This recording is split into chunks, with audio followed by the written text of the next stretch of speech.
Parcel ready झाले जायला. बाबांना विचारायचं का सायकल का चालवतात. दुआ मी याद रखना. डिलिव्हरी बॉय आलता तर त्यांनी आपल्याला एक कुरिअर दिले.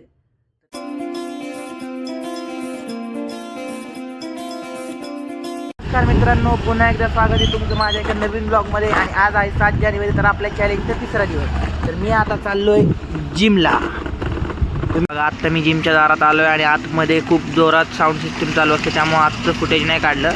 तर आता मी करणार आहे वर्कआउट. आता पहिलाच लेट झाला आहे, तर आपल्याला लवकर वर्कआउट करून निघावं लागेल. आता मित्रांनो, आता वाजले दुपारचे 1:30 आणि मी निघालो आहे. माझ्या मागे आता 2-3 कामं आहेत, तर ते कामं करायला मी निघालो आहे.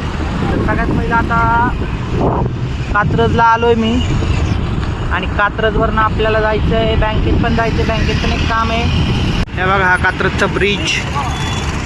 दुपारचं तसं कात्रजला काय जास्त ट्रॅफिक नसतं. दुपारचं कात्रज शांतच असतं, आपलं ट्रॅफिक नाही काय नाही. ज्यांना जायचं आहे ते जातात. बस स्टॉपला पण गर्दी आहे बघा. इकडे पण बस स्टॉप आहे वरचा, आणि इकडे खाली रोड जातो दत्तनगरला. हे बघा बाबांनी आपल्या घरी आराम करायचा, तर काहीतरी कामासाठी आलेत बाबा बाहेर.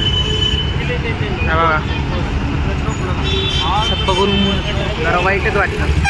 आता आपला सिग्नल सुटला आणि मी चाललो पुढं. तर आता आपल्याला आजच्या दिवसाचे सगळ्यात पहिलं काम आहे, एक आपल्याला कुरिअर बुक करायचं आहे. म्हणजे एक थोडं मटेरियल आहे, ते पाठवायचं आहे आपल्याला अहमदनगरला. तर हे बघा, ते DTDC कुरिअर दिसलं ना, तिथं ते अहमदनगरला पाठवायचं. पार्सल बुक करायचं आपल्याला, तर ते बुक करायला मी निघालो आहे आता. तर हे बघा, हे पार्सल आपल्याला अहमदनगरला पाठवायचं आहे. हे बुक करण्यासाठी आपण आलो आहे DTDC कुरिअरला. इकडे कात्रजचं मोरेबागचं बस स्टॉप आहे, ST स्टँड, आणि हे आलं DTDCचं ऑफिस. तर आपण इथं बुक करणार आहे. बघा, तर असं पार्सल रेडी झाले जायला, आणि मी आता इथून निघालो आहे. आता इथून जायचं आहे मला बँकेत. बँक आपली आहे पर्वतीमध्ये. तर पर्वतीच्या बँकेत जाऊन तिथं थोडं काम आहे, ते काम करून जायचे स्वारगेटला. तर आता आपल्या बँकेतलं सुद्धा काम झालं आहे, आणि आता आपण निघालो पुढच्या ह्याला. चला जाऊयात पुढच्या इथं. आता बघा पुढं ते बाबा बघा, एवढं त्यांचं वय झाले तरी सायकल चालवत आहेत. बाबांना विचारायचं का सायकल का चालवत आहे. बाबा, सायकल का चालवत आहे तुम्ही. काय सांगायचं का म्हणजे काय सांगा की काय सांगायचं. मी ब्लॉग काढतो, वैभव थोरात ब्लॉग चॅनलचं नाव आहे माझ्या. एक आज 5वा दिवस आहे. तर याच्यासाठी चालवतो. हां, दुसरा काय पर्याय नाही माझ्याकडे. अरे बापरे. आणि तुमचं वय किती आहे. 71 वर्ष. अरे बापरे. थँक्यू बरं का सांगितल्याबद्दल. मी पहिल्यांदा कुणाला तरी विचारतोय, जसा ब्लॉग सुरू केलाय ना तसं पहिल्यांदा असं अनोळखी माणसाला विचारलंय, तर ते पहिले तुम्ही त्याबद्दल थँक्यू. राहायला कुठे जाणे तुम्ही. वानवडीला. अरे बापरे, म्हणजे आता वानवडीला सायकलीवर जाणार तुम्ही. अरे बापरे. बघा, बाबांचा खूप लांबचा प्रवास आहे. थँक्यू बरं का माहिती दिल्याबद्दल. हे बघा, आज मला खूप भारी वाटते आत्ता, कारण पहिल्यांदा डेअरिंग करून मला काय माहीत नाही, म्हणजे असं वाटलं नव्हतं की ते बाबा आपल्याला बोलतील म्हणून. म्हणजे मी डेअरिंग केली आणि त्यांना विचारलं. त्या बाबांनी सांगितलं काय खायचं, काय पण जरा भारी वाटतं. म्हणजे आपण इथून वानवडीला जाणारच सायकलीवरती. मित्रांनो, आता आपण चाललेलो आपल्या तिसऱ्या कामासाठी. तर ह्या काकांनी आपल्याला लिफ्ट मागितली, आणि त्यांनी खूप बारीक केला, त्यामुळे मी त्यांना नाही म्हणू शकलो नाही. तर त्यांना सोडायला चाललो आहे. आपका नाम क्या है. राम. राम, आप कहाँ से हो. बनारस से. यूपी से हो. इधर पुणे में क्या करते हो. काम करता हूँ दिहाड़ी का काम करते. आपका एज कितना है. 50.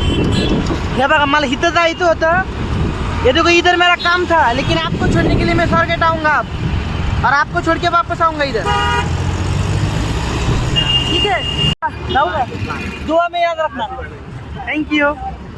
काकांना सोडला. आता मी तिथं पुढं निघालोय. तर कॅमेरा बंद केल्यानंतर काका मला म्हणत होते, मी त्यांना विचारलं तुम्ही इथं कशासाठी आला, तुमची फॅमिली आहे ते कुठे. काका म्हटले फॅमिली गावाकडे आहे आणि मी इथं कामासाठी आलो. गावाकडे एवढी जास्त काही कामं बिमं नाही येत म्हणून इथं कामासाठी आलेत ते. तर बघा म्हणजे लोकांच्या आयुष्यात किती कठीण प्रसंग येतात आणि काय काय करावं लागतं त्यांना.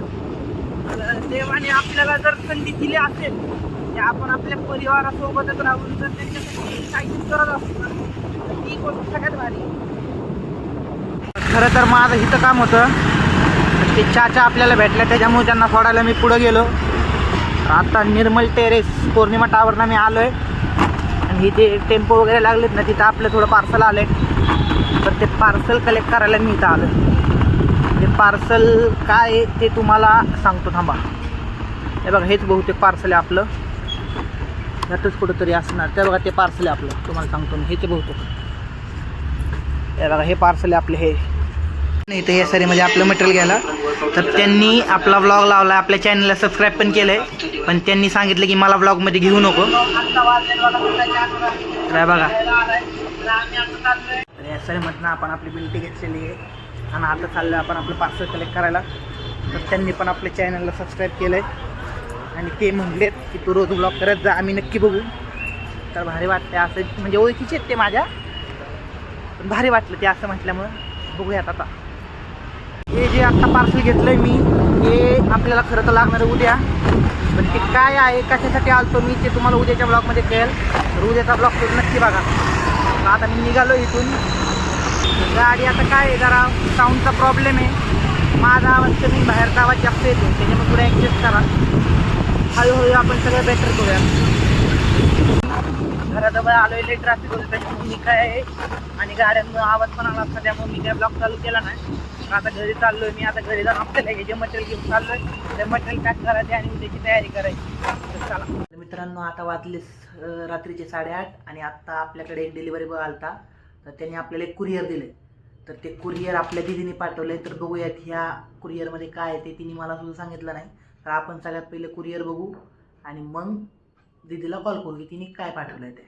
मित्रांनो, दीदीने जे आपल्याला गिफ्ट पाठवलं आहे तर त्याच्यामध्ये हा डिजिटॉकचा वायरलेस मायक्रोफोन आहे. तर मी आत्ता तिला कॉल केला तर तिने मला कॉलवर सांगितलं आपला जो पहिला व्लॉग अपलोड झाला आहे तर तिने मग त्याच्यामध्ये सांगितलं की बाहेरचा बॅकग्राऊंडचा आवाज खूप येतो आहे, तर त्याच्यामुळे तिने आपल्याला गिफ्ट पाठवलं आहे.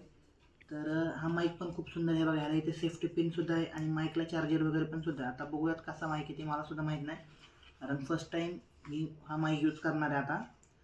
आणि आता तिने हा माईक पाठवल्यामुळं मला अजून प्रेरणा भेटली की रोज नवीन नवीन चांगला व्लॉग बनवायचे आणि तुमच्यापर्यंत पोचवायचे. तर हे बघा ही त्याची बॅग आहे माईक कॅरी करण्याची. तर दीदी थँक्यू. आता आजचा दिवस ऑलमोस्ट संपत आला आहे आणि मी आता ब्लॉगची एंडिंग इथंच करणार आहे. तर तुम्ही आपला ब्लॉग कसा वाटला ते नक्की सांगा आणि माझ्यामध्ये इम्प्रूव्हमेंट होते का नाही ते सुद्धा नक्की सांगा. आणि आपल्या चॅनलला लाईक करा, शेअर करा आणि सबस्क्राईब करा आणि या व्हिडिओला नक्की कमेंट करा. मी तुमच्या प्रत्येक कमेंटला रिप्लाय देईल. थँक्यू. जय हिंद, जय महाराष्ट्र.